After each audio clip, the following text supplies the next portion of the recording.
केंद्र सरकार का 11 वर्ष राज्य सरकार का 1 वर्ष पूर्ति अवसर में जिला बीजेपी तरफ Rohit colony 22 number ward Shiv मंदिर परिसर में जिला स्तरीय कर्मशाला अनुष्ठित जोगदेले अनेक कर्मी एवं साधारण जनता।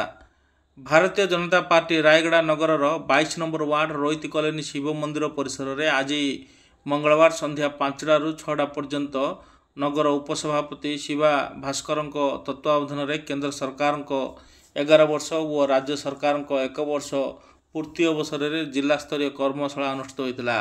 एथिरे वरिष्ठ बीजेपी नेता कालीराम माझी, टाउन सभापति राजा पाणिग्राही, अजु जुलेट, कालीराम माझी प्रमुख जोग देइथिले एवं मंजुला मिनियाका मध्य जोग दे लोकन को केंद्र और राज्य सरकार विभिन्न योजना उपरे अवगत करथिले।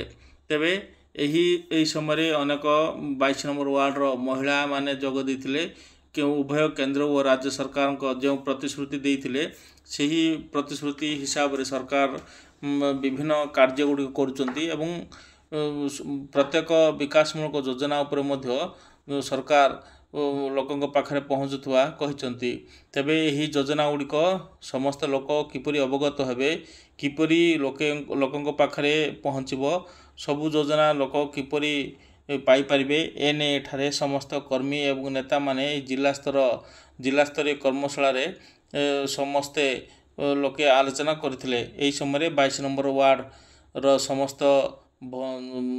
समस्त महिला माने जोग देथिले एवं सरकार का विभिन्न योजना विकासमूलक योजना उपरे एठारे जिला स्तरीय कर्मशाला रे आलोचना करा जायतिला।